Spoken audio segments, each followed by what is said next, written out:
I've been informed by my mom that she'll be on the show tomorrow. She wanted to know. She's booking herself. Yes, Fritzy. Ray Lewis also expected to join us, possibly Karl Malone joining us on Friday. Karl Malone. Yeah, but my mom booked her appearance. Now, she said she wanted 2 segments at the end of the show. I said, if you're good, you'll get 2 segments. But right now, my mom's on for 1. He's Robert Smigel, writer, comedian, and he wrote quite a few episodes for Saturday Night Live. Writer first. Writer. Don't get their hopes up. Writer, comedian. Not Jay Farrow coming on with 20 voices. How good was Jay Farrow? Man, that's a talented kid. I've worked with him. I wrote the Stephen A. Smith. That's bit, what he said. He gave you credit. One, yeah. You go to him and you go, you should do Stephen A. Smith. How does it work? I have an idea for Stephen A. Smith, and I'm like, okay, who's the black guy on the show? That was it. Oh, wow. That's the comedic genius, though. Yeah, it's a science. No, there's like, Saturday Night Live doesn't have the most balanced cast. Yeah. So they used to say that Garrett Morris, there was a funny line, Don Novello, who was Guido Sarducci, he used to say, Garrett Morris was the original black cast member on like a 7-person cast, and he said, Garrett plays anybody darker than Tony Orlando. Okay, why is it not diversified? I think a lot of it has to do with the writing staff to some degree. It's just such an ingrained, it's just so ingrained in comedy writing that it's just white guys. And if in order to change that, you really just sort of have to tear it down and start over the way Keenan Wayans did. He's just like, screw that. I'm going to do an interracial show or a predominantly black show. When I got there in 1985, I don't think there was a black writer on the show. And Damon Wayans was a genius performer, and we all knew it, but he was sort of left to his own devices to write stuff for himself. And we would write occasional things, but, we couldn't write it with the kind of insight that, the guys on In Living Color had. And so, yeah, it's always sort of a challenge for people who aren't really represented. I mean, and women, too. But so how many years have you been affiliated with Saturday Night Live? Oh, God. It's like since 1985 I was there. Yeah. And you're still... No, I'm not there. Yeah. It's early, Dan. I'm not there. I'm here. I don't work there anymore. I work at, I'm doing a sitcom for Jack McBrayer and Triumph the Insult Dog right now. So Jack from 30 Rock. Jack from 30 Rock. Is going to be with Triumph the Insult Dog. That's right. Okay. That's right. And it's called Jack and the Triumph Show. Well, that's close. That was not bad. It's called The Jack and Triumph Show. The Jack and Triumph Show. We went with the hacky way. Okay. Jack and the Triumph Show is actually sort of interesting. It's like he's not part of the show, but he's co-starring with an entire show. Jack and the Triumph Show. When did you know, though, Triumph was going to be a hit? Like, was there that... The first day we did it, Frank Smiley, do you know that guy? Have you ever done Conan as a guest? No. You haven't? No. That's weird. Yeah. Thanks, Seems Robert. to stick in your craw a little bit. Well, no, but I like Conan. You can't great. You can't say, hey, can I be on your show? He's not a super duper sports fan. Yeah. So maybe he just like has to pick the more, like the people that he can hook into, like, Yeah, thanks, Robert. Making me feel good. Who have you been on? You've been on Letterman. Yeah. Called me a stooge. Well, 90% of his guests are stooges. Okay. So that's all right. You're in good company. Been on Kimmel and Fallon. Kimmel's a sports guy. And Fallon? Seth Meyers, yeah. Jeez, everybody but Conan. Yeah. Mm-hmm. All right. Yeah. Well, I don't have any pull there. Thank you. All right, so when did Triumph blow up? Well, the first day we did it, I had this act that I had written for the show. I was the head writer of the original when Conan started. We were buddies at SNL as writers, and then this happened, and I was really excited to start my own late night show with him. And so we, Letterman had just moved to CBS, and we were taking Letterman's place, and my whole directive was let's do the opposite of everything Letterman does. So Letterman had sort of reinvented found humor, the kind of stuff where the stage manager is given lines and, reality-based humor. So At one point, he had Westminster dogs running down the aisles of the Ed Sullivan Theater, and I said, let's have oh, my wife had found these puppets. She found Triumph. We were at a furniture store, and there were this rack of realistic heads. Yeah. And they just cracked me up because the detail was so impressive. I don't know if you have a picture of Triumph. There's Triumph in the back. Yeah, I mean, look at the craftsmanship. Yeah, and the cigar. You know, I can barely laugh at it. I'm too busy being impressed by the craftsmanship. It's some Mexican company that went out of business. But I was just blown away by it. Yeah, I know, it's wrong. And so I put one on my hand and immediately sniffed her ass with it in the middle of the furniture shop. And she laughed, which is why we are still married. So, and then she surprised me like a month later with like 7 animals. And, you know, so I'm having orgies at home. And she's like, honey, this isn't productive. So let's come up with a comedy bit for it. So I did. And the joke was, it was like anti-Letterman, like, we're just going to have these puppets and call them the Westminster contestants. And they have amazing talents. Every year they get more and more talented. So it would be, one would sing the theme from The Bodyguard, and another dog would, 2 dogs would play dueling banjos. Then another dog would light his own farts. Every year it was more and more. There was one dog who was a Jack Nicholson impersonator. So, and I made them all talk with Russian accents, by the way. So well, how'd you come up with the voices here? That's just when I was a kid. My parents were both from Russia, different generations, but like my mom's parents were totally Russian. And I just heard this voice all my life. And when they talked to me like a little boy, and I don't know why, but that's the voice I would put in dogs' heads when I was a little kid. When I saw a dog's face, be like, look at you, I'm a dog. And the worst thing I've ever said about this is that maybe there was some unconscious connection between the idea of a dog's wide-eyed wonder and that of an Eastern European who's just who's just landed on Ellis Island in the turn of the century. So it's like, look at all of these. And that's where my family was from. So maybe that's where it came from. But yeah, every dog had to have that accent. So there was a Jack Nicholson impersonating dog. And so he had a long paw and he did this thing, you know. So it's like a puppet who's still pulling his hair back the way every hacky Jack Nicholson impersonator would. And he's like, I'm Jack Nicholson.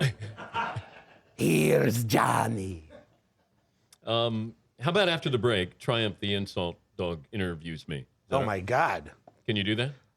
I'll do some stuff. Okay. I mean, usually I prepare jokes. Oh, you do? Oh, you do prepare. I'm not that good. Jesus. If I was that good, I would be I'd have a show. You would. But you do. It's called The Jack and Triumph Show. The Jack and Triumph Show. With Jack McBrayer. With Jack McBrayer. Adult Swim, next Friday night, February 20th at 11:30. Also Comedy Central. What? Wait, there's a whole... Oh, that's my autism benefit. Yes. This is the longest plug that we've ever had for a guest here. That's why I'm busy. I'm sorry. Okay. All right, I'm multitasking. Comedy Central joins forces with Jon Stewart. Oh, well, you don't have to read all that. Wait, is John going to be on it? Well, he's got free time now. John, no, not yet. But no, John has hosted this autism benefit for me for like the last 10 years. The Night of Too Many Stars. Night of Too Many Stars. Everybody has done it except you.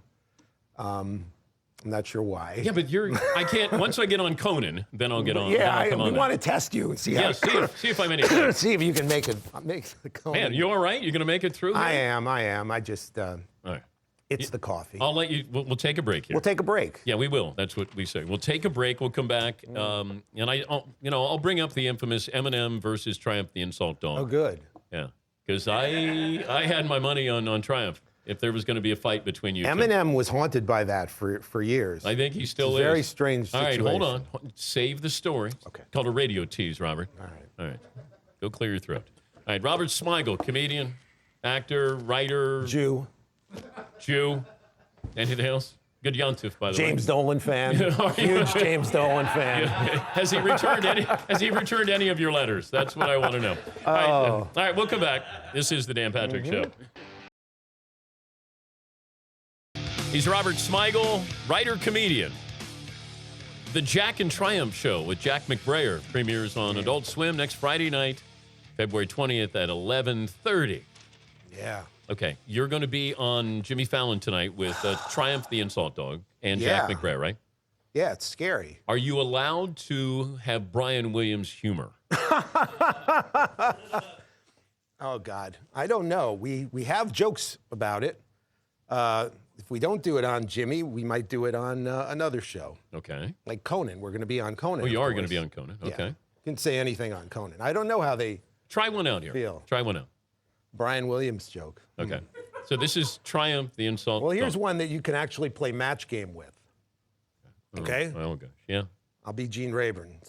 Triumph as Gene Rayburn. Okay. Cut to the picture of Triumph because Okay. it's very creepy to see me while Triumph is talking. Okay. So, cut to the picture. All right, panelists. Next question. So much exciting programming on NBC lately, right? This fall, we had Allison Williams playing Peter Pan, and this winter, Brian Williams playing blank. Boom, boom, ba-do-do-do-do-do, boom, boom, ba-do-do-do-do-do, boom, ba-do-do-do-do-do, boom. You're not writing it down. Okay. Bap. Okay. Rough year for, oh no, that's a different joke. Exciting programming on NBC lately. Allison Williams in Peter Pan. Brian Williams starring in, I didn't write anything down. come on, someone has to know this one. Please get it off, yeah. Nobody's, any guesses? Liar, liar. Cut to Triumph. Bam! Sorry, the correct answer is Brian Williams as Pinocchio. Pinocchio. Peter Pan, I got it. Pinocchio. Wow. It's a children's. That was the easiest one. I think we should move on. Yeah. Move on from Brian Williams. Yeah. I kid. You know. I was expecting highbrow humor. That was the mistake. Really, Yeah. from a dog puppet that's known for humping live animals. He's made his name by humping live animals on television. Okay. That was his big comedy. The most uncomfortable Groundbreaking. you made somebody. The most uncomfortable, well, the angriest would be Michael Jackson fans. When I went to Santa Maria and for the trial. This is one that people, it's not as famous because we came out with this big Best of Triumph DVD that's on Netflix in 2004. This was the year later, so not as many people have seen it. But people had come from all over the world to defend their hero that every comedian in the country was reveling in, you know, calling him a child molester, basically. And Triumph usually goes with, you know, the tide. He doesn't buck the tide. He's like, okay, I'll just do those jokes. And so, boy, were they mad at me. They would, I can't do it here, but they would, the first day they would curse. They were smart. They all banded together. And so when I would interview people online, that was the idea. Triumph was going to interview people. About Michael About, Jackson. and make all kinds of horrible jokes. And they would curse. They would chant the F word repeatedly over my interviews. I was very impressed. Were you ever worried about them being physical with you? They were Michael Jackson fans. They weren't the most threatening lot. They're dressed as a variety of harlequins and panda bears. They had these crazy costumes on. They were the least threatening mob you've ever seen. Okay, but Eminem looked like he was ready to. I was hurt you. not scared. I was amused that how many people were scared for me, because it was like all I cared about was I didn't get to do my jokes, because like I'm sitting there. Now this is an award show. This is the VMAs, and Triumph had already done the VMAs the year before. He asked J-Lo if he could sniff her ass, and it was very successful. So they had me back, and this time. They said, okay, so you'll start with Moby. And, you know, Moby had agreed. He's like the only sucker who'd, yeah, I'm on camera, sure.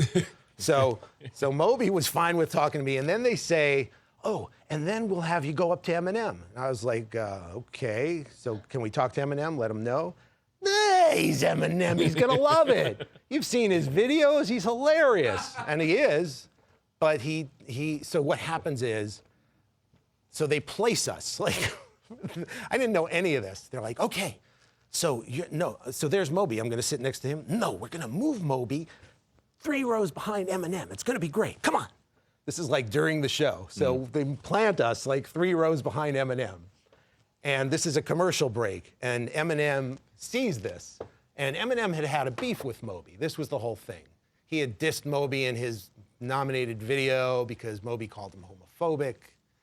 And Eminem was offended by that concept, that he was homophobic. So we placed ourselves down. How dare Eminem be insulted by that? By anybody, yeah. No, actually he was right.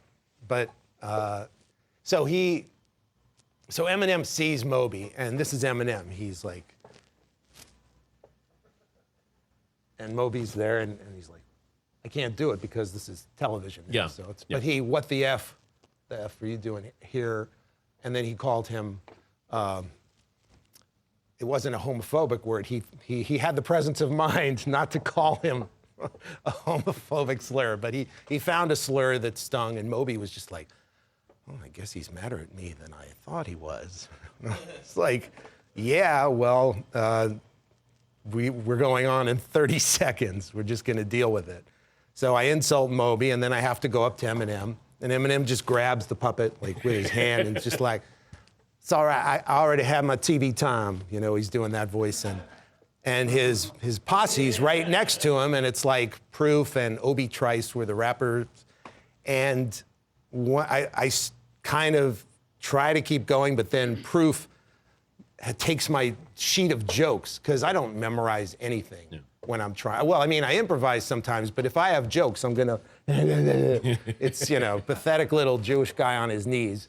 That's how I get people to be insulted, because I look more pathetic than anybody. I'm just like balding.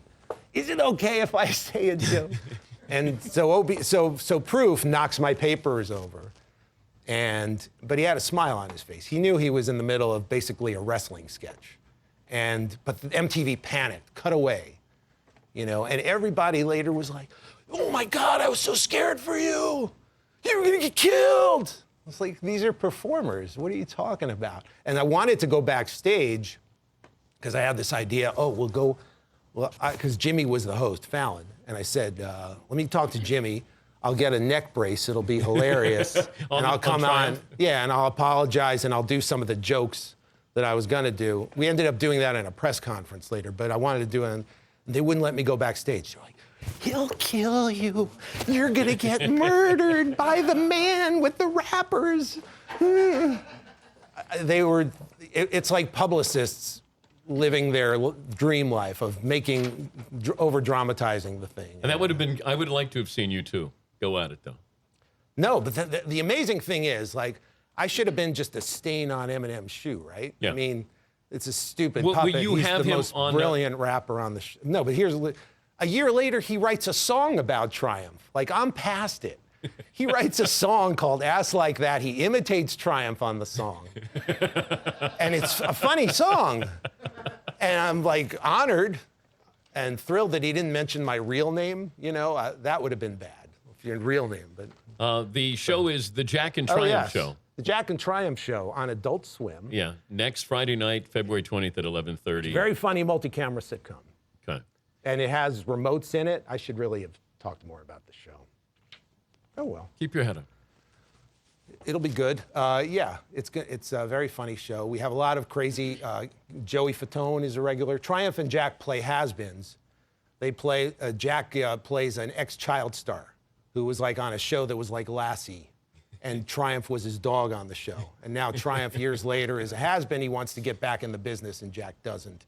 And he tries to conspire with other has-beens to get Jack back on track. People like Joey Fatone and Leonard Maltin, and these are like poker buddies on the show. Leonard Maltin. Yes. The former, the movie critic. So it's the Jack and Triumph Show. Yes. With Jack McBrayer, premieres on Adult Swim next Friday night, February 20th at 11:30. I'll see you at the Pixel premiere for the Sandler movie. I'm not going to that. You're not going to that. You're way more excited about this than you Why should don't you be. do Triumph? Why don't you do How Triumph? often do you talk about Pixels on this show? A couple of times. Well, they're in the movie. The Danettes are in the movie. They care, but the audience, I'm not sure They will. they will. Why don't you get They'll care Triumph? like right the week of. Why can't Jack and Triumph Yes. go to the red carpet of Pixels as an episode? I guess we could. You just there's other. Yeah, okay. Yeah. All right, we'll do it. We'll do it. That means you didn't like it. No, I love it. It's going to be a great movie. But the No. I'm talking you about mean- the Jack and Triumph show. no, I'm That's just the red amazed how much you care about this. You have a brilliant career and you're unsatisfied. You need to be in you need to be in a remote with Triumph to make you happy. Have you been drinking? Coffee. Okay. Do I seem unhinged? Yeah, a little bit. Sorry. In a good way. In a I good didn't, way. I didn't sleep. In a good way. I'm amused. I'm sorry that you're by your fascination with Pixels. And Triumph. He's Thank you. Robert Smigel. Thank you, Robert. Thank you. All right. You want to do a little Triumph to break? Yeah, is the camera off, Triumph? It's on Triumph now. Okay. Okay. Ready? All right, here we go. I have great admiration for Dan Patrick. I'm sorry, I was thinking of Jim Lampley. Sorry. Wow. Wow. Thank you. Thank you, Triumph. No, Dan Patrick's good too. Thank you, Robert. It's very good. We'll be back. This is the Dan Patrick Show.